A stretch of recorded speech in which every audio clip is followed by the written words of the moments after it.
Now, Nolan, I know recently we mentioned on a previous show that you had a chance to spend some time with a lot of other financial advisors in Nashville, and another guest that was there was Gary LeVox, the lead singer of Rascal Flatts, and a song that he dedicated to his two daughters was "My Wish." When you guys had a chance to sit down and speak with him, he explained how he reminds his girls that the band has had some tough times starting out.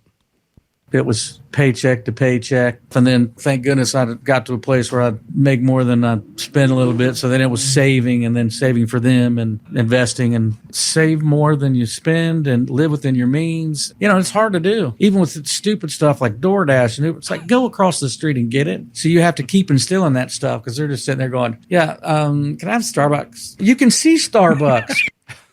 So I have to wonder, guys, what is the best financial advice you got from your parents, and are there any tips that you're passing along to your kids? Yeah, it's a great question, Chris. And like I said, it's been, college planning is in full force at the house now. And, as we're talking about some of these things, I've been thinking about it a lot more of what type of advice I want to pass on to the kids. And I think there's really not one specific answer that I think fits all people because obviously everybody has different goals for their kids. But, being an advisor for the last 20 years, there's a couple of things that I picked up that I think most people share. One of them is, I think, a big one is just teaching kids the value of money, what it means to earn, and how to spend and save wisely. But another good one, I think, is just teaching kids how to invest early. And that was one of the lessons that my mom taught me early. That's probably one of the major impetus for me getting into the investment space because we started investing early. Came from Sandusky and bought some shares of Cedar Point and was hooked ever since. But I think encouraging kids to save early does a lot of things. One of the big ones I think we all need a little bit of is delayed gratification. So when you invest in something, you don't necessarily see it skyrocket right away, but you're invested and you follow that stock and you're into it. Teaches delayed gratification, and I think that's critical to build in discipline these days. And Nolan, as a Marine, wouldn't you agree? Discipline and just living in your means is a big deal. It really is. And I got a great lesson from Dad about saving early. I took my paper out money when I was 12 and I invested into the market. And anybody who's listened to my story, knows that at an early age, my dad got me invested into the market and it helped me a lot through college and, getting started in life. So I also help my kids with, getting started in life. But that delayed gratification, I think, it goes a long way into thinking that you don't need it now. It does take time for it to develop. Both my kids, so my youngest is in high school and my oldest is at BGSU with your son. Both have stock portfolios. They've had stock portfolios since they've been a kid. And, we sit down, we look at them. We go through and talk about, the corporations and the companies that they own. There's certain gas stations that my son owns, and he'll go get gas at those places. There's certain technology companies that my son owns, and those are the companies that he buys. So, not only does he take pride in ownership in the companies that he owns, he understands looking at those financial statements. Probably going back to what Gary said, and I had an absolute blast meeting Gary LeVox from the Rascal Flatts there in Nashville.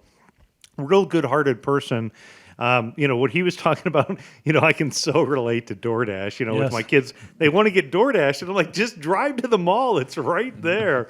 Or wanting to get Starbucks when you come into the office. We have the big coffee pot, and we'll go through a couple coffee pots at the office.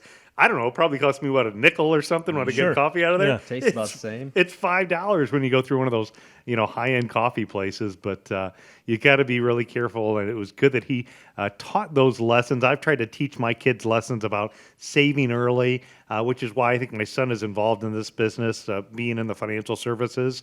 And then probably the best advice that I could give that I got from my dad was either be the man or work for the man. Sure. So my dad had taught me that, you should be a business owner and you should exchange, what is in your brain for your talent and money versus your time and money.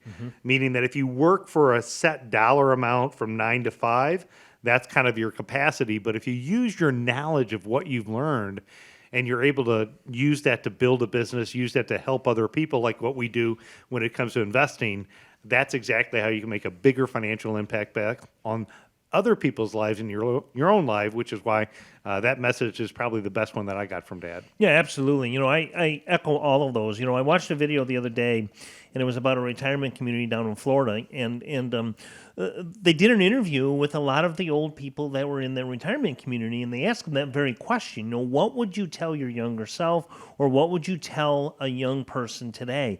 And they all said the same thing first: invest early in life. And you guys have always been in the financial business, and for someone who doesn't have that luxury of having a dad or someone that's in your life that is a financial advisor and working with money, you can only tell them so many times to invest early until they finally get it and see the results later in life. But here, I want to add one other thing. Build credit.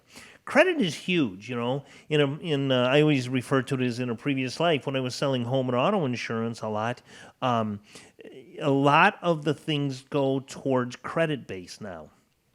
You can't really buy, a lot of things without having credit. So build credit and understand the importance of how credit works.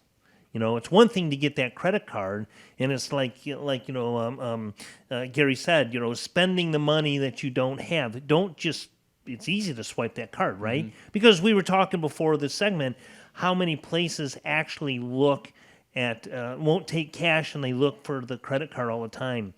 So it's important to understand how that credit works and make sure that you're not spending more than what you have available. And that was one that my dad said, if you don't have it, don't spend it.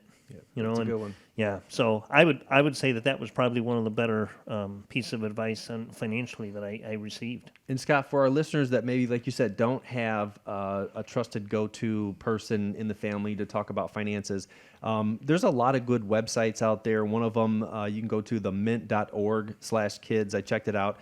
It's developed by a very well-known Northwestern Mutual. They also have a lot of games and calculators on the website that kids can learn about budgeting and saving and investing. So if you don't have that access at home, you can visit the web. Go to themint.org/kids. It's never too late to start learning. It's never too early to start learning. Certainly never too late to start learning. Perhaps you're picking up a couple things right now when it comes to your retirement planning. The next step, here's a website for you. I'll mention arhq.com. That's how you set up a time to speak with the guys at America's Retirement Headquarters. You can also schedule a time as well by giving a call to them, 419-794-3030.